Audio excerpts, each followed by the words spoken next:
नमस्कार विद्यार्थियों, class 12 science chemistry का चैप्टर सेकेंड विलेन या सॉल्यूशन के अंतर्गत आज हम पढ़ेंगे असामान्य मोलर द्रव्यमान। ये क्या होते हैं इसके बारे में अपन जानकारी प्राप्त करेंगे। पहले असामान्य मोलर द्रव्यमान क्या होता है इसके बारे में समझते हैं।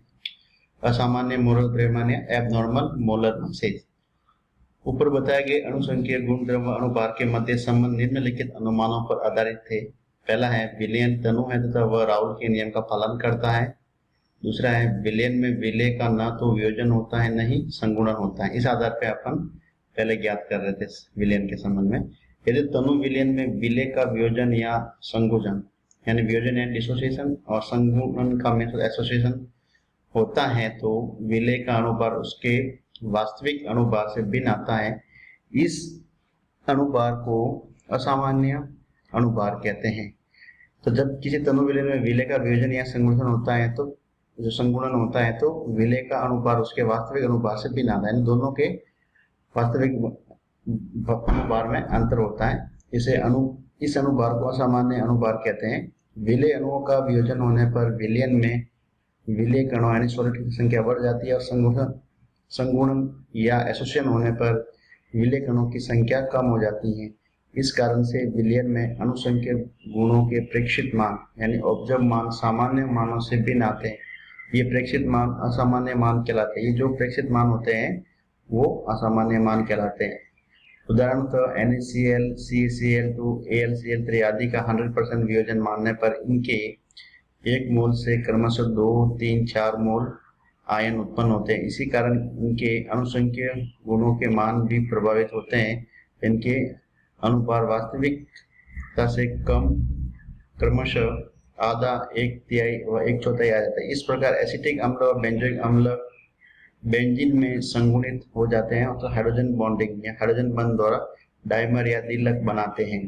जैसे देखो ये हाइड्रोजन एसिटिक एसिड के 2 अणु हैं और वो बेंजीन में संगुणित होते हैं तथा हाइड्रोजन बंध और डाइमर बनाते हैं। हाइड्रोजन बंध किसे कहते हैं? जब हाइड्रोजन 2 विद्युत ऋणात्मक तत्वों के बीच में आ जाता है। या ऑक्सीजन विद्युत ऋणात्मक तत्व है और इस तरफ भी एक तरफ डॉटेड बॉन्ड है, दूसरी तरफ कोवेलेंट बॉन्ड है। इस प्रकार डॉटेड बॉन्ड को हाइड्रोजन बॉन्ड कहते हैं। डाइमर होने की वजह से एसिटिक एसिड में इसका अनुभार परिवर्तित हो जाएगा। अतः विलयन के कणों की संख्या कम हो जाती है, जिससे विलयन के अणु संख्यीय गुण जिससे यानी आप ये कह सकते थे विलयन में कणों की संख्या कम हो जाएगी। किससे? डाइमर के कारण, जिससे विलयन में अणुसंख्यीय गुण प्रभावित होते थे। इनके अम्लों का अनुभार वास्तविकता से दुगना हो जाता है। दुगना क्यों हो गया? डाइमर बन गया। एक एसिटिक एसिड का अणु और इस तरह से आपस में हाइड्रोजन बॉन्ड डाइमर बना रहा है, इसलिए इसका अनुपात भी वास्तविक रूप से दुगना हो जाएगा। अब इस समस्या को समाधान करने के लिए वॉन हॉफ फैक्टर या वॉन हॉफ गुणांक एक वॉन हॉफ वैज्ञानिक जिसने समझाया था किसको? असामान्य मोलर द्रव्यमान को। वियोजन अथवा संगुणन के कारण विलयों के असामान्य अणुसंख्यात्मक गुणों का कारण स्पष्ट करने के लिए वॉन हॉफ ने एक गुणांक आई, वॉन हॉफ गुणांक आई प्रयुक्त किया, जिसे वॉन हॉफ गुणांक कहते हैं। अब आई क्या है? वॉन हॉफ गुणांक क्या है? अणुसंख्यीय गुण द्रव्य का प्रेक्षित मान यानी कोलिगेटिव प्रॉपर्टी का ऑब्जर्व वैल्यू अपॉन अणुसंख्यीय गुण का सैद्धांतिक मान colligative value of theoretical value. तो ये दोनों मान है। आई बराबर प्राथमिक दाब का प्रेक्षित मान अपॉन प्राथमिक दाब का सैद्धांतिक मान। ये आई की वैल्यू है और इसको इस रूप में परिभाषित कर सकते हैं, यानी प्राथमिक दाब का प्रेक्षित मान अपॉन प्राथमिक दाब का सैद्धांतिक या थ्योरेटिकल जो मान होता है वो क्या कहलाता है? आई या वॉन हॉफ गुणांक कहलाता है। अलग अलग टर्म के रेफरेंस में इसकी परिभाषाएं अलग अलग समझाई गई है। आगे इसमें देखते हैं। अथवा आई बराबर विलय के कणों की प्रेक्षित संख्या अपॉन विलय के कणों की सैद्धांतिक संख्या। प्रेक्षित यानी ऑब्जर्व, सैद्धांतिक यानी थ्योरेटिकल संख्या। या आई बराबर पाई प्रेक्षित या पाई सैद्धांतिक, या इसको आई बराबर डेल पी प्रेक्षित अपॉन डेल पी सैद्धांतिक। फिर आई बराबर यहाँ वन गुना और दूसरी बड़ी वजह टीबी यानी बॉइलिंग पॉइंट देखते हैं, डेल टीबी प्रेक्षित अपॉन डेल टीबी सैद्धांतिक बराबर, और भी आगे दिया हुआ है डेल टी एफ प्रेक्षित अपॉन डेल टी एफ सैद्धांतिक। अथवा आई बराबर यानी अणुसंख्यक ये जो दिया हुआ आई बराबर वॉन हॉफ गुणांक बराबर अणु का सैद्धांतिक मान अपॉन अणुभार का प्रेक्षित मान। तब आगे देखते हैं इसमें कि चूंकि अणुसंख्यक गुणधर्म विलय के अणुभार के व्युत्क्रमानुपाती होते हैं। ये ध्यान रखना, अणुसंख्यक गुण जो होते हैं सॉलिड के अणुभार की व्युत्क्रमानुपाती होते हैं। यहाँ देख ले I बराबर अणुभार का सैद्धांतिक मान, सब जगह तो प्रेक्षित मान ऊपर था, बट यहाँ पे ध्यान रखना है अणुभार का सैद्धांतिक मान अपॉन अणुभार का प्रेक्षित मान, ये नीचे रहेगा, अपॉन में आ जाएगा। इसलिए क्योंकि इसलिए होता है कि चूंकि अणु संख्या यानी कोलिगेटिव प्रॉपर्टी होती है विलय के अनुपात के व्युत्क्रमानुपाती होते हैं, ये अनुपात के व्युत्क्रमानुपाती होता है। अब देखते हैं इस I यानी वॉन टॉप गुणांक के आधार पे आप ये ज्ञात कर सकते हैं कि I बराबर यानी वॉन टॉप गुणांक का मान अगर 1 है तो विलय का विलयन में वियोजन या संगुणन नहीं होता है। यानी आप ये कह सकते हैं कि वैल्यू अगर 1 होता है तो विलय यानी सॉल्यूट का सॉल्यूशन के अंदर वियोजन या डिसोसिएशन या एसोसिएशन नहीं होगा। अब दूसरी टर्म इसमें कंडीशन ये डाली गई है, यदि I की वैल्यू क्या है, I की वैल्यू 1 से कम है, I की वैल्यू 1 से कम है तो विलय का विलयन में संगुणन हो जाएगा। यानी आप ये कह सकते हो कि I का मान अगर 1 से कम है तो विलय यानी सॉल्यूट का सॉल्यूशन में संगुणन या एसोसिएशन हो जाएगा। आप दूसरी एक और नेक्स्ट कंडीशन डाली गई है, यदि I यानी वॉन टॉप गुणांक का मान 1 से अधिक हो यानी ग्रेटर देन 1 तो विलय यानी सॉल्यूट का विलयन में वियोजन होगा। ये ध्यान देना है, I बराबर 1, I का मान 1 हो तो विलय का विलयन में वियोजन या संगुणन नहीं होता है। I इज लेसर देन 1 तो विलय का विलयन में संगुणन होगा।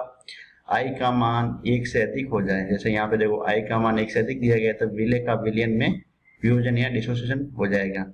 विलय का विलयन में वियोजन या संगुणन या एसोसिएशन होने पर अणुसंख्यक गुणों द्रव्यों की समीकरण निम्न प्रकार रूपांतरित हो जाती है। पहला है प्रेक्षित वाष्प दाब का अवनमन PA not minus PA upon PA not बराबर IXV।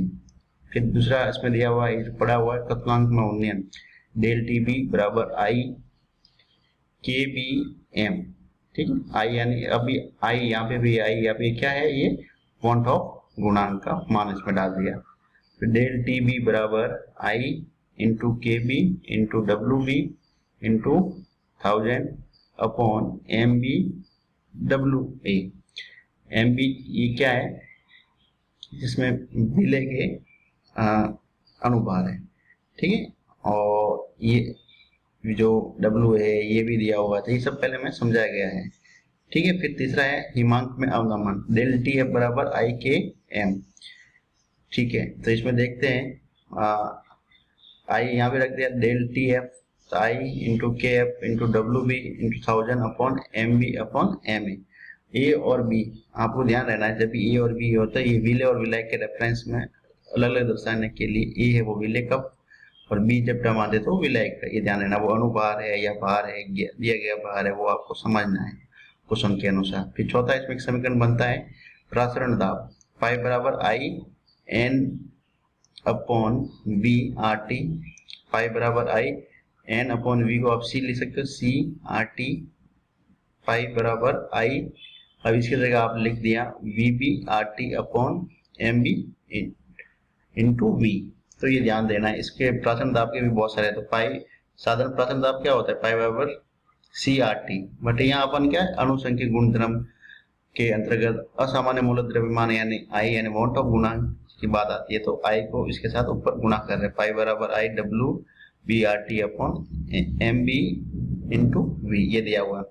अब देखते हैं आगे वॉन टॉप गुणांक यानी I तथा वियोजन की मात्रा अल्फा, इसको याद करते हैं। वॉन टॉप गुणांक I तथा वियोजन की मात्रा में क्या संबंध है, माना कि एक विद्युत अपघट्य इलेक्ट्रोलाइट A निम्न प्रकार N कणों में वियोजित होता है तथा R वियोजन की मात्रा है। यहाँ पे अल्फा सोल जो क्या है, अल्फा है वो वियोजन की मात्रा है, तो A कोई है इलेक्ट्रोलाइट वो वियोजित हो रहा है NB, फिर A की वैल्यू 1 है, इसकी प्रारंभिक अवस्था में मोल की संख्या 0 है, वियोजन के पश्चात कुछ समय बाद मात्रा कितनी होगी 1 माइनस अल्फा, यहाँ पे होगी N अल्फा, ये दी हुई है।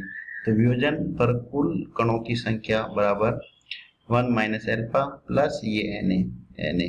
तो सैद्धांतिक कणों की संख्या थ्योरेटिकल कणों की संख्या कितनी हो गई 1। तो आगे देखते हैं अब इसमें, तो I बराबर ये जो I दिया हुआ है यानी वॉन टॉप गुणा I बराबर 1 minus alpha plus Na upon 1। अब देखते हैं I बराबर क्या रहेगा, 1 प्लस एल्फा n माइनस 1। तो एल्फा बराबर एल्फा की वैल्यू की I minus 1 upon n minus 1। तो ये ध्यान देना, आप इसमें इसकी वैल्यू रख के आप इसमें एल्फा का मान ज्ञात कर सकते हो। यानी वियोजन की मात्रा अगर ज्ञात करनी हो किसके, अनुसंख्यक गुणधर्म के अंतर्गत वॉन टॉप गुणांक की सहायता से, तो ये समीकरण एल्फा बराबर यानी वियोजन की मात्रा बराबर वॉन टॉप गुणांक I minus 1 upon n minus 1 दी हुई है। वॉन टॉप गुणांक या I तथा संगुणन की मात्रा एल्फा, अब ये ज्ञात करनी है। पहले वियोजन की मात्रा थी एल्फा, अब संगुणन की मात्रा अगर आपको ज्ञात करनी है तो ये वियोजन की मात्रा ज्ञात करनी है, तो ये दो एल्फा बराबर I minus 1 upon n minus 1। अब वॉन टॉप गुणांक I तथा संगुणन की यानी एसोसिएशन की मात्रा एल्फा, माना कि विलेय n अणु संगुणित होकर एक अणु बनाते तथा संगुणन की मात्रा एल्फा है। तो देखते हैं Na ये रिवर्सिबल है कि इलेक्ट्रोलाइट है, ये n यहाँ संगुणन से पहले अवस्था में इसकी वैल्यू ये है, तो यहाँ पे इसकी मात्रा 0 होगी। तो संगुणन के बाद एसोसिएशन के बाद तो 1 माइनस एल्फा, तो एल्फा अपॉन n संगुणन पर कुल अणुओं की संख्या, कुल अणुओं की संख्या देखते तो जोड़ते हैं 1 minus alpha plus a upon n। अब देखते हैं I बराबर संगुणन पर कुल अणुओं की संख्या I बराबर 1 minus alpha plus n upon a upon ये जो दिया हुआ है वो 1 जो दिया हुआ है। अब आगे देखते हैं I बराबर L minus alpha upon alpha plus alpha upon n, तो in, अब इसको सॉल्व करते हैं। in बराबर n minus n alpha plus alpha, तो in इस तरह देखते हैं in माइनस n बराबर एल्फा माइनस n एल्फा, तो n से कॉमन लेते हैं I माइनस 1 बराबर एल्फा l माइनस n। अब एल्फा बराबर n I plus l upon l plus n, तो ये 1 नहीं है l है, इसको l से आपको रिप्रेजेंट करना है। इधर ये समझाया गया, थोड़ा दोनों की डिफरेंस दिखाने के लिए समझाया गया है। अब आगे देखते हैं ऐसे मूल द्रव्यमान जो सामान्य मूल द्रव्यमान की तुलना में अधिक या कम प्राप्त होते हैं उन्हें विलेय पदार्थ का असामान्य मूल द्रव्यमान कहते हैं। ये विलेय पदार्थ के विलयन में संगुणन या आयनन के कारण होता है। तो ये परिभाषा दी हुई है कि ऐसे मूल द्रव्यमान जो सामान्य मूल द्रव्यमानों की तुलना में अधिक या कम प्राप्त होते हैं उन्हें विलेय पदार्थ का असामान्य एबनॉर्मल मोलर मासेस कहते हैं। ये विलेय पदार्थ के विलयन में संगुणन या आयनन के कारण होता है। दूसरा दिया हुआ है वॉन टॉप ने एक वॉन टॉप गुणांक का प्रतिपादन किया। इस गुणांक की सहायता से विलेय के संगुणन या आयनन की मात्रा को ज्ञात किया जा सकता है। वॉन टॉप गुणांक को I द्वारा व्यक्त किया जाता है I प्रेक्षित अणु संख्या अपॉन सैद्धांतिक अणु संख्या, या पहले पढ़ के आए हो। यदि वॉन टॉप गुणांक I का मान 1 प्राप्त होता है मतलब विलेय का संगुणन आयनन नहीं होता है। जब वॉन टॉप गुणांक I का मान 1 से अधिक प्राप्त होता है विलेय आयनन का वियोजन हुआ है। जब वॉन टॉप गुणांक I का मान 1 से कम होता है इस स्थिति में विलेय का संगुणन हुआ है। वॉन टॉप को सम्मिलित करने के बाद अणुसंख्यक गुणों के समीकरण द्वारा विलेय का सही मोलर द्रव्यमान ज्ञात किया जा सकता है। वॉन टॉप गुणांक सम्मिलित करने के बाद अणुसंख्यक गुण द्रव्य समीकरण की सहायता से प्राप्त होती है।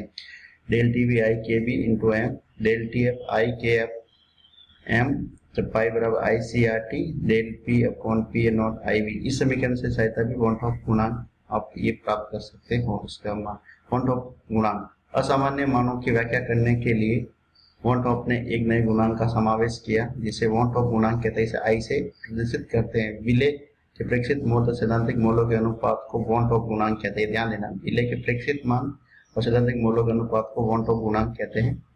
वॉन टॉप गुणांक आई विलेय के प्रेक्षित मोल अपॉन विलेय के सैद्धांतिक मोल।